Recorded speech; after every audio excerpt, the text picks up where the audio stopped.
Hey folks, welcome to Chapter 2, Lesson 7, Parallel Lines and Transversals. Do you know what parallel lines are? Could you show me? Sure, they're these things, right?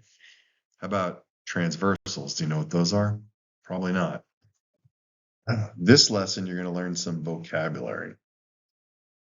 And then we're going to learn some postulates and theorems. So first thing, transversal. A transversal is a line that intersects two or more coplanar lines. So look at lines Q and line R. Can you see they're both on the plane, basically the screen? And can you see the line T that intersects both of them? Line T is the transversal. And this creates a lot of interesting things. First, interior angles. Hopefully you can see the green angles, the interior ones, 3, 4, 5, and 6. Exterior angles will be 1 and 2, and then angles 7 and 8 are down here. I don't know if you can see them through my head. Next, consecutive interior angles. What are those? Well, these are interior angles. The consecutive ones are right here, 4 and 5, and 3 and 6. You just kind of memorize that one. Alternate interior angles. Well, this one I think we can guess. These are interior angles and these are alternate, right? So 4, 6, and 3, 5. Those are our pairs of alternate angles. Alternate exterior angles. Once again, it'll be 1 in whatever angle this is right here, and 2 in whatever angle that is right over there, right? You got to alternate. So it'll be 1 and 7, 2 and 8. But you might not be able to see those on your own. Corresponding angles. What are those? 5 and 1, 4 and 8, 2 and 6, 3 and 7. How are you going to remember corresponding angles? Well, you just kind of have to memorize what that is. It's not apparently obvious. I would take 1 minute now and make sure that you memorize these names, especially 3 through 6, because you'll need them. All right, classify the relationships between each pair of angles. Let's see. If I said 8 and 6, what would you say? Corresponding angles. How about 1 and 3? Corresponding angles. How about 2 and 4? Corresponding angles. How about 7 and 5? Corresponding angles. What if I said 8 and 4? 8 and 4. Those are alternate exterior angles. How about 1 and 5? Alternate exterior angles. If you're having trouble seeing it, you could always do this. Draw the Z, right? So there's kind of a funky looking Z that's going on right here. Oops, sorry if you can see that. Yeah, can you see that kind of red Z? All right, so a 4 and 8 are going to be alternate exterior angles in this funky Z.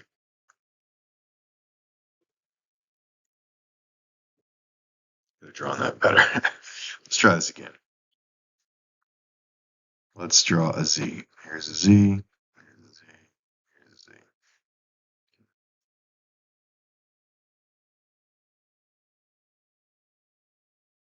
Great. So you can kind of see the Z up here. Well, that's going to mean that angles 1 and 5 are alternate exterior angles, and angles 2 and 6 are alternate interior angles.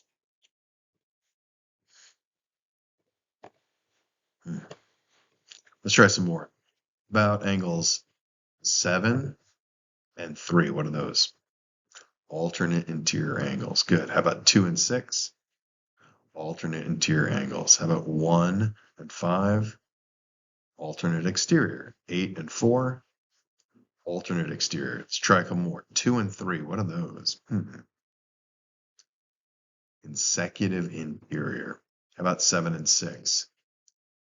Consecutive interior. Make sure you know this vocabulary, identify it carefully and quickly. Now, in addition to that, you had other relationships you should have known from the past. For example, if I said 2 and 8, what would you say? Vertical angles. How about 3 and 5? Vertical angles. How about 1 and 7? Vertical angles. How about 6 and 4? Vertical angles. How about this one? 1 and 8. 1 and 8 are a linear pair, therefore they're supplementary. How about 1 and 2? They're a linear pair, therefore they're supplementary. How about 3 and 6? They're a linear pair, therefore they're supplementary. All right, good. How about 1 and 5? 1 and 5. Well, you see the Z, so they must be alternate exterior angles. How about 6 and 7? Consecutive interior. Good. How about 2 and 4? What are those called again? Corresponding angles. 2 and 6. Well, there's your Z, so they must be alternate interior angles. All right. Parallel lines. What are parallel lines? And I bet if I asked you, you'd say they're lines that don't intersect. But that's not a sufficient definition. This is parallel lines are coplanar lines that do not intersect. See right here is a parallel line. JK and LM are parallel lines. The little red arrows indicate that in your book, at least. JK and LM are parallel lines. JL is a transversal through them. Do you see that? Okay. JK and LM are parallel lines because they don't intersect and they're coplanar, meaning they're both on the same plane. They're basically both on the screen. There is another option, right? Let's say I had two lines on parallel planes. Can you see parallel line plane A over here and plane B are parallel? They're both coming straight out at you. Yeah. Okay. This plane has line L on it, and this plane has line M on it. I don't know if you can see that. Line L and line M are never going to intersect because they're on parallel planes, but they're certainly not parallel lines, are they? They're called skew lines. So parallel lines not only don't intersect, but they also must be on the same plane. They must be coplanar. Otherwise, you could say, hey, once again, this is plane A and plane B. They're parallel planes. If you have a line L and a line M on them that are just random lines, they're never going to intersect, but they're not coplanar. Those are called skew lines. Skew lines are non-coplanar lines that do not intersect. Okay, good. Hey, we're doing proofs. This is a proofs class, so you got more postulates, which are self-evident statements, and more theorems, which are truths that need to be proved, right? Postulate is here. Corresponding angles postulate. Let's read it carefully. If two parallel lines are cut by a transversal, then each pair of corresponding angles is congruent. Look over here. Here's two parallel lines, and they're cut by a transversal. Well, then all of the corresponding angles will be congruent. So 2 and 4 will be congruent. 7 and 5 will be congruent. 8 and 6 will be congruent. And 1 and 3 will be congruent. Now, these theorems and postulates you're about to learn, like this postulate, only apply to parallel lines that are cut by a transversal, right? If the lines aren't parallel, none of these postulates or theorems hold. These are postulates and theorems for parallel lines. Great. You just got to memorize it. It's a math fact. Take 30 seconds and memorize it. Be able to say, if two parallel lines are cut by a transversal, then all the corresponding angles will be congruent to each other. In this figure, the measure of angle 5 is 72. You're supposed to find the measure of all the angles. And you're supposed to tell which postulate or theorem you used. Can we just do this as a proof? Can we just do this as a proof? It would be great exercise in doing proofs. Okay. But before we do that, before we even get to doing a proof, let's just see if we can reason through a lot of this. If angle 5 is right here, what can you say about, if you know angle 5, what can you say about angle 7? What's their relationship? They're vertical angles. Therefore, they are what? 5 and 7 are congruent. How do you know that? By the vertical angles theorem. About 4 and 2. What can you say about 4 and 2? They are vertical angles. Therefore, they must be what? Congruent. How do you know that? By the vertical angles theorem. Getting it? Okay, how about 8 and 5? What's the relationship between 8 and 5? They are a linear pair. And because they're a linear pair, they are supplementary. What theorem tells you that?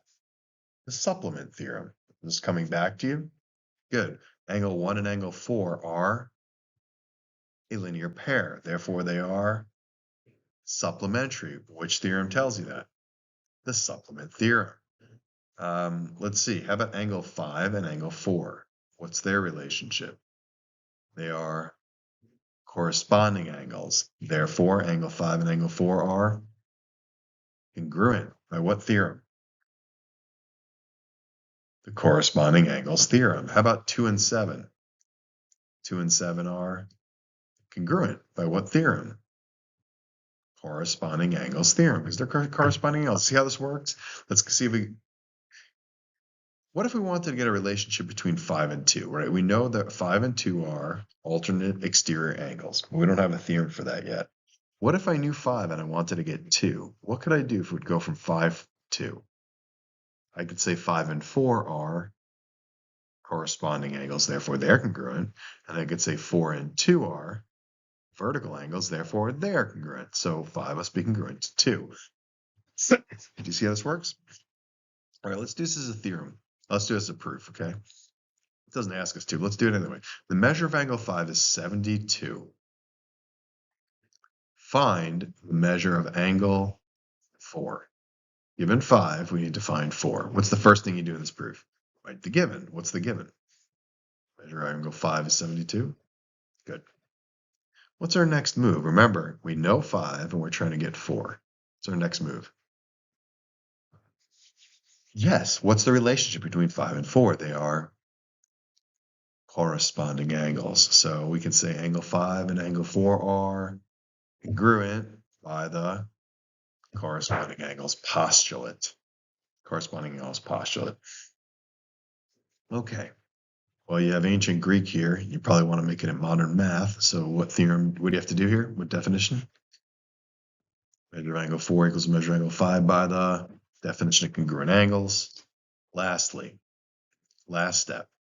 We're trying to get angle 4, right? We have all the information we need to get the measure of angle 4.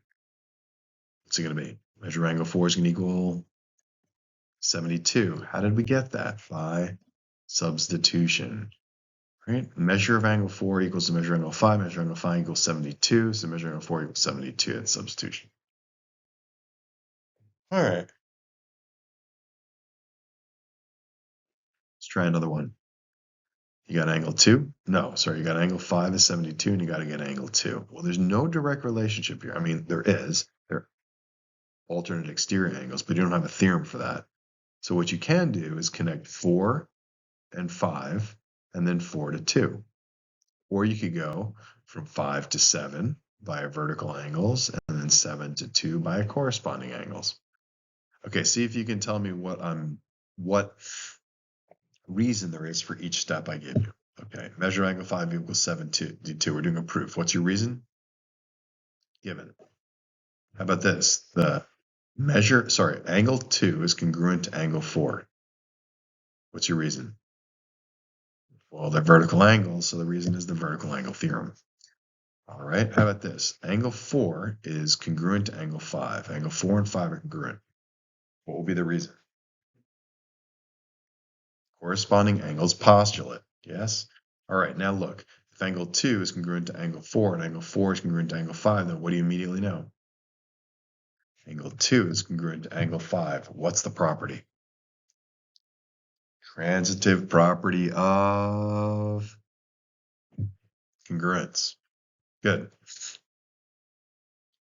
Let's see, what's our next move going to be? Well, we're in ancient Greek, so we need to move to modern math. Definition of congruent angles. Last step. We're trying to find the measure of angle 2. You know the measure of angle 5 is 72, so what am I going to do as my next step? Yeah, substitution. The measure of angle 2 is equal to 72 by substitution. All right, more theorems. What can I say? They're math facts. You have to memorize them. So let's understand them, then you memorize them, okay? Alternate interior angles theorem. First of all, which one are the alternate interior angles? 1 and 3, and also 2 and 4. Here's the theorem. If two parallel lines are cut by a transversal, then each pair of alternate interior angles must be what? Congruent to each other. So there's two parallel lines, Got the transversal. Well, then angles 1 and 3 will be congruent, and angle 2 and 4 will be congruent by the alternate interior angles theorem. Memorize it. Consecutive interior angles theorem. Well, we know this. Look, 4 and 3 are consecutive interior angles. What can you say about consecutive interior angles? Not that they're congruent. They're certainly not. They are what? Supplementary. And 1 and 2 will be supplementary. So here's the theorem, consecutive interior angles theorem. If two parallel lines are cut by a transversal, then each pair of consecutive interior angles must be what? Supplementary. So 1 and 2 will be supplementary, and 4 and 3 will be supplementary. Got it? Next, alternate exterior angles theorem. Well, here you got some parallel lines. You got a transversal. The alternate exterior angles are going to be what? Congruent. So 5 will be congruent to 7, and 6 will be congruent to 8. You just have to memorize these. These are math facts. So memorize the ideas, but the names attached to them. So if I said to you without looking, what's the consecutive interior angles theorem? Could you tell me? You should have said, if there's two parallel lines cut by a transversal, the consecutive interior angles are supplementary. Right. And if I said, what's the alternate interior angles theorem without looking? You'd say if there were two parallel lines cut by a transversal, the alternate interior angles must be congruent. 1 and 3 is congruent, and 2 and 4 must be congruent. Okay, memorize this stuff. Let's use it. We got Reading Lane and Creek Creek Road are parallel streets. Park Road, they intersect Park Road along the west of Wendell Park. Okay. Well, we're supposed to find the measure of angle 2 given the measure of angle 1. So let's just ask ourselves the questions. What are the real angle relationships here? Can you see them? What's the angle relationship between 1 and 2? They are alternate interior angles. You see the Z that's formed right here? Yeah, so those are alternate interior angles. And what do you know about alternate interior angles? They are congruent by what theorem? Alternate interior angles theorem. Just got to know this stuff. They're math facts. How about 3 and 4? What's their relationship? Alternate exterior angles. There's your Z. These are alternate exterior angles. What do we know about alternate exterior angles? They are congruent by what theorem? Alternate exterior angles theorem. Good. What's the relationship between 2 and 4? That's an important relationship. What's the relationship between 2 and 4? They are a linear pair. And what do you know about every linear pair? They are supplementary. By what theorem? The supplement theorem. The supplement theorem says every linear pair is supplementary. All right. So we are given angle 1 as a measure of 118, and we're asked to find the measure of angle 2. So what theorem are we going to be using? Well, these are alternate interior angles. You're going to be using the alternate interior angle theorem. Let's do this as a proof. Let's just to practice, okay? Given is measure of angle 1 is equal to 118. Next step. Angle 1 and angle 2 are congruent by what theorem? By the alternate interior angles theorem. Next step. Make this modern math. What would you say? Measure of angle 1 equals the measure of angle 2 by definition of congruent angles. Great. Now, what's our last step to get the measure of angle 2?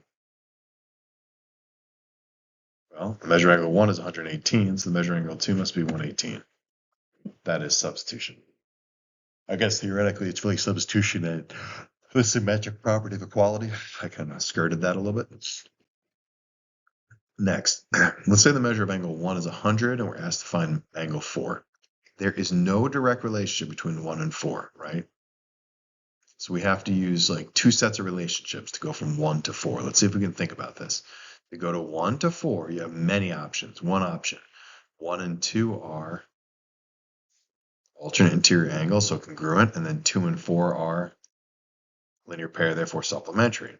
Or to go from 1 to 4, you could say 1 and 3 are a linear pair, therefore supplementary, and 3 and 4 are alternate exterior angles. So you can use two moves to go from 1 to 4. Let's try it. What's the first thing I'm going to write in this proof? I'm doing it as a proof. Measure of angle 1 equals 100, and that is because given. Next move. Remember, going 1 to 4. I have many options. Let me write out what I did, and you tell me the reason. Measure of angle 1 plus the measure of angle 3 equals 180. What do you think? They're a linear pair. That's why I know that. Therefore, that's the supplement theorem. Good. Next move. Angle 3 is congruent to angle 4. How in the world did I know angle 3 is congruent to angle 4?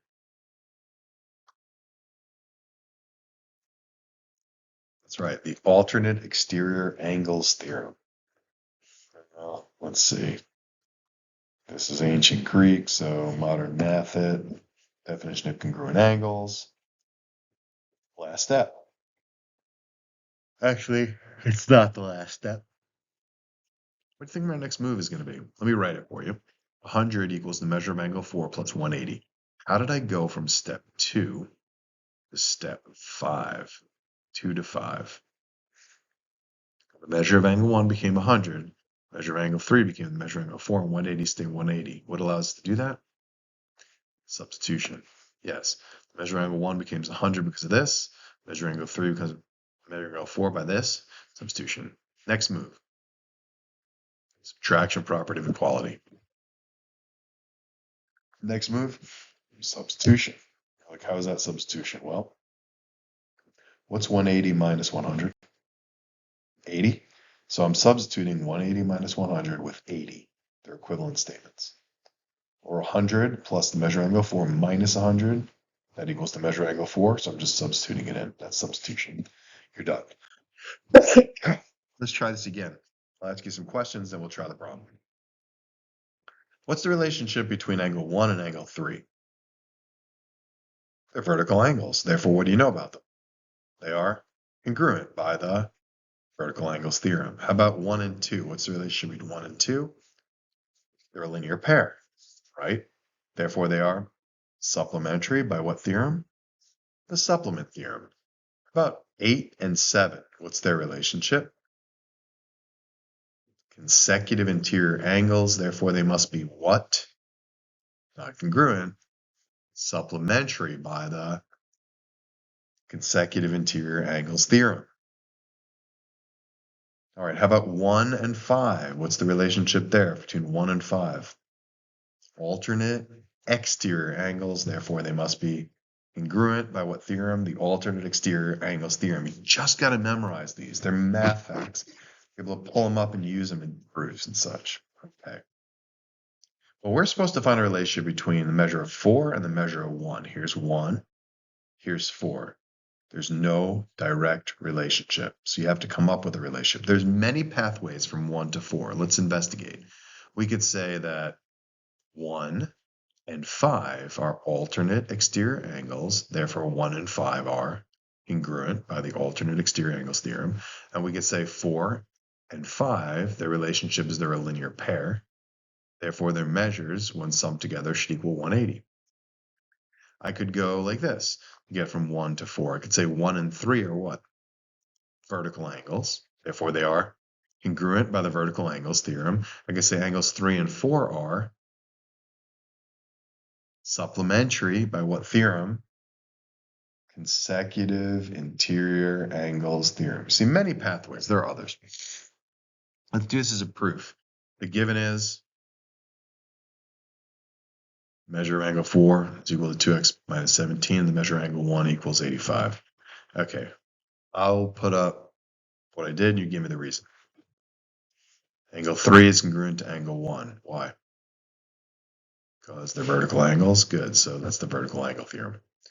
How about the measure of angle 3 equals the measure of angle 1? How did I go from here to here?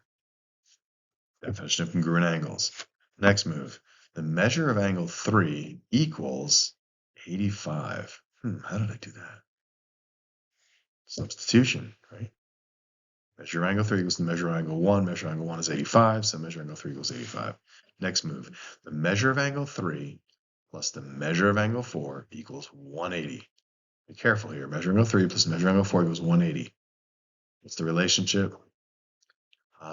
They're consecutive internal interior angles, right?